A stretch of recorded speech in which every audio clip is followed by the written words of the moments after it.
starting a new job, right? So when we start a new job, everyone is very nervous about starting this new job, and am I going to be good at the new job?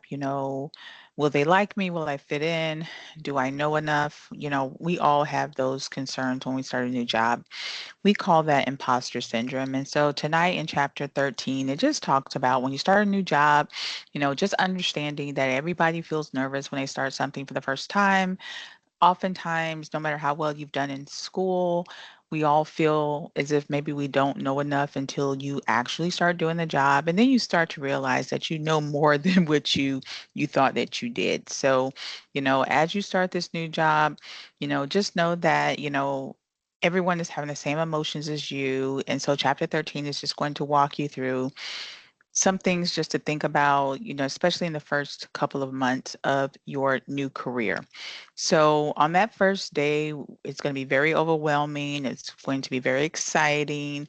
Um, not to burst our bubbles on that, but we just have to know that during that first week or so, and sometimes more, depending upon what company you work for, you are going to be doing a lot of paperwork. You're going to be doing a lot of training. You're going to be doing a lot of onboarding. Now, there are some of us that may work at institutions where we just, start out working right away, but for the most part, many of us will have to go through this training. So sometimes you make yourself so worked up about the first day and you're so anxious, only to have to sit into training sessions for like 8 hours for the next 3 days. So just manage your expectations. Know that the first couple of days is going to be mostly training, talking, getting you acclimated to the environment. With that being said, it is federal law that organizations provide information to the federal government that they have hired a new staff member. So please be prepared to fill out those forms, I-9 W-4s. We've all done them before, but you may not have known that there is a 72-hour requirement by the federal government to get those documents done. So try not to not bring that with you. Go ahead and bring your Social Security or, your birth certificate if you have it, or anything that verifies who you are, and the company will give you a list of documents. So just have that on hand. The more you can get that stuff done and get it knocked out, the better, especially for those of us that may be traveling in our jobs. Like, you don't want to have to turn around and do all that stuff again, right? On the first day, for those that are on site, obviously we want to be on time. It's especially important to be on time during this session, because if you are going through training, most times the first person that you meet is the CEO. Like, there are a lot of companies that do these training sessions. Sometimes you will be in training with more than, not just your respective fields, like electrical people. You could be in training with, a lot of different staff members. And the CEO sometimes open up that training, like, so you don't want to be late to that. If it starts at 9, make sure you get there at 8:45. Obviously you want to be enthusiastic, learn as much as you can about the company. So when they start talking, sometimes they can, tell you a lot of information. It can get overwhelming. So if you do your research, i.e., you know who the CEO is, you're not bumping into the CEO in a elevator and you don't even know that's the CEO. Like, that would not be good, right?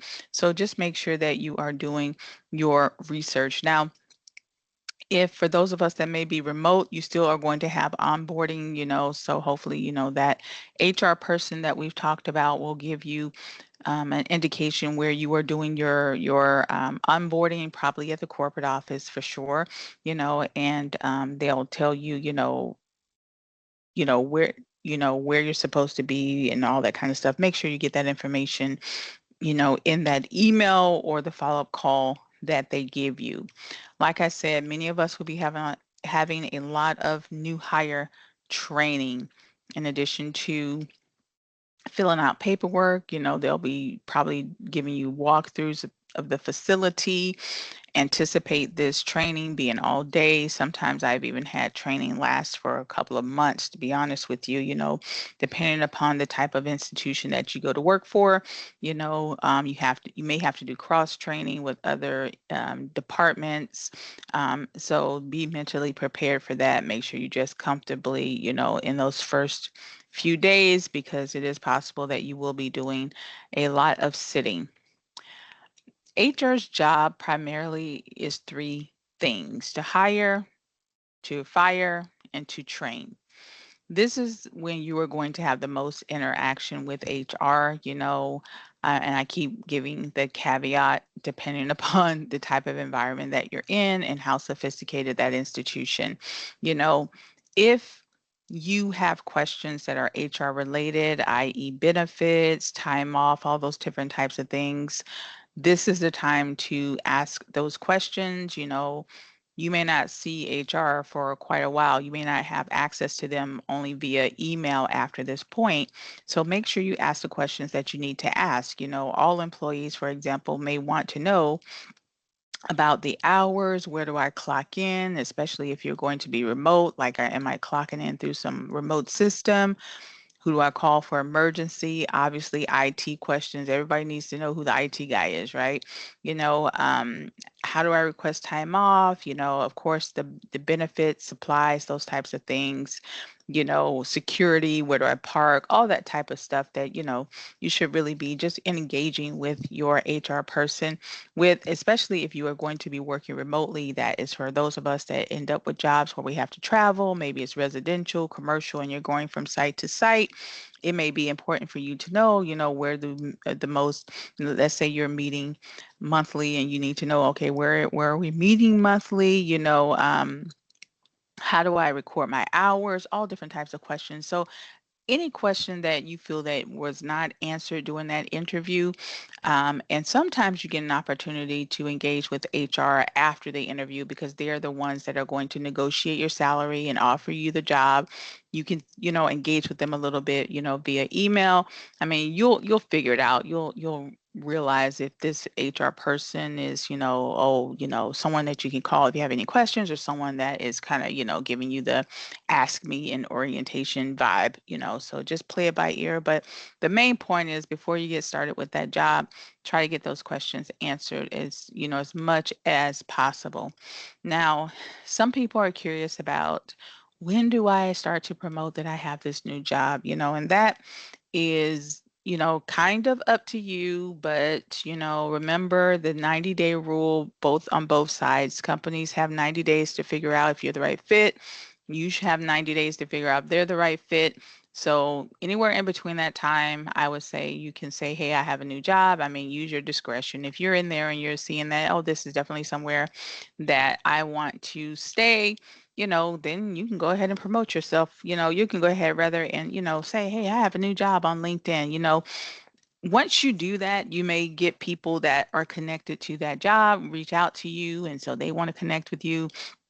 And that's why I say, use your discretion whether you want to do it or not, because once you post it, then you're going to get people that may want to engage with you because of that new link, right? So you don't want to post it and then 2 months later, you end up taking the other job that wanted you because you realized that this job, who knows, maybe the company, the CEO decided to sell the company, 60 days in. Those things do happen, right?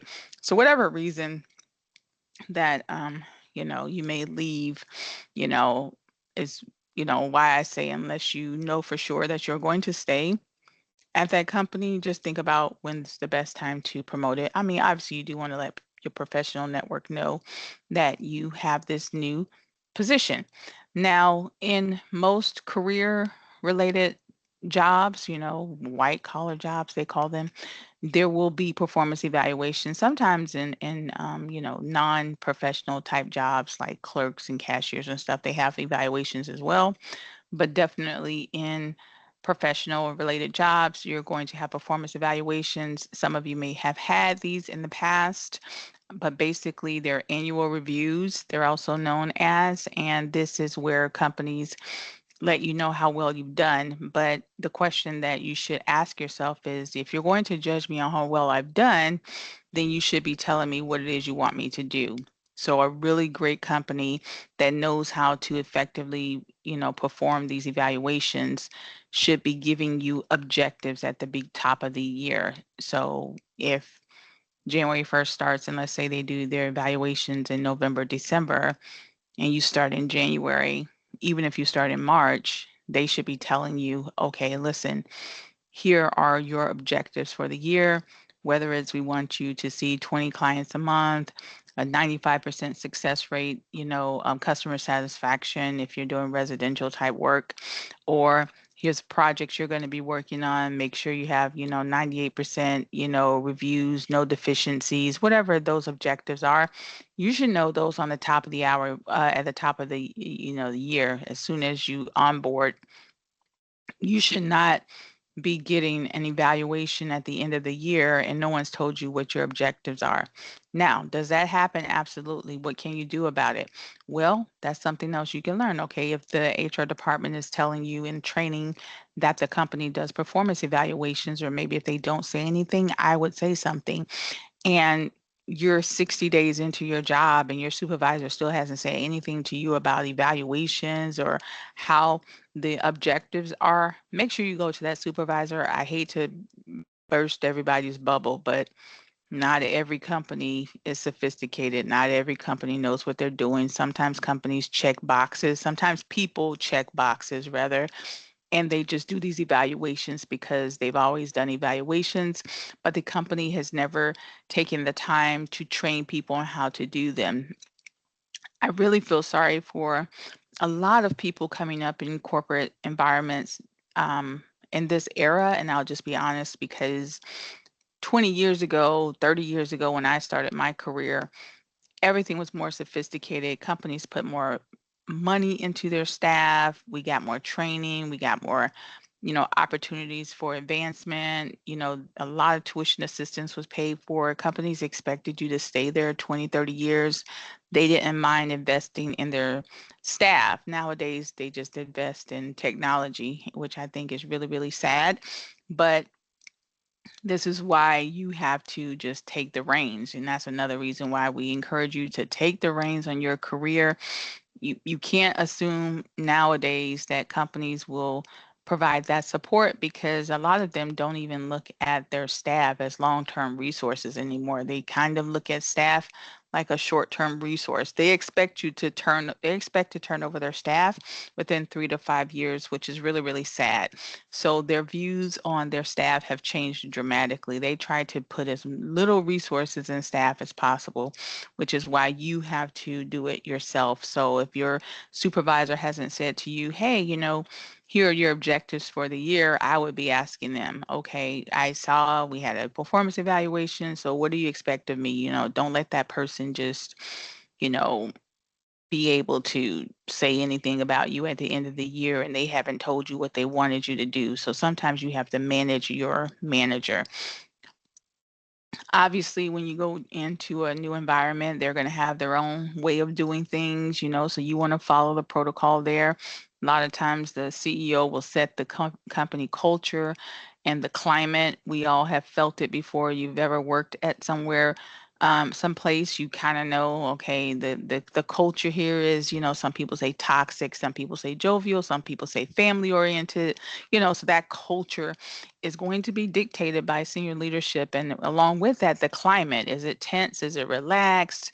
That also is going to be dictated by the leadership. So, obviously, when in Rome, do as the Romans do. Just know that you're walking into an environment. And so that environment is already set. So it's up to you to really assess whether that is the right environment for you, because it's not going to change, right? So you have to decide, can I get what I need from this company in this environment? Because if you know yourself well enough and you know that that environment may not be conducive to your needs, and let's say they've decided that they also, don't have apprenticeship programs anymore, or there starts to become too many detractors, in your mind, while you're especially in that 90-day period, then you may want to say, okay, well, let me see if there's something else out there. Because remember, within the first 90 days of a job, nobody really questions whether you left that job or not, because everybody kind of knows that first 90 days, and nowadays, even the first 6 months, is a trial, right, on both sides of it.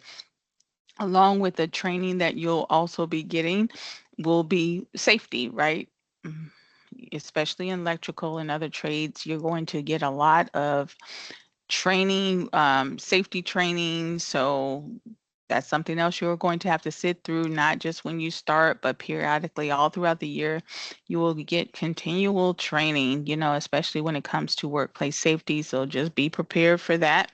And then also, the last part of that too is there will be, a lot of audits. There'll be a lot of, OSHA, there'll be inspections, so you're going to get used to that a lot in your respective fields. But obviously, anytime you deal with trades, you're dealing with, safety issues. You should expect that to be, right? So that is what chapter 13 is talking about, please feel free to reach out to me about that. Let me go ahead and make the announcements, and I said I'll probably continue to make this announcement, but I just want to make sure everybody understands that class ends this Thursday. Class ends this Thursday. Please try to get all of your work done by Wednesday night at 11:59. The only assignments that will be open on Thursday are the final and the career plan project. So please, please, please try to get those things done um, by Wednesday, all other assignments, week 3 and week 4, and then your final and the final project by this Thursday. All right, guys, with that, have a great night, and I'll talk to you tomorrow.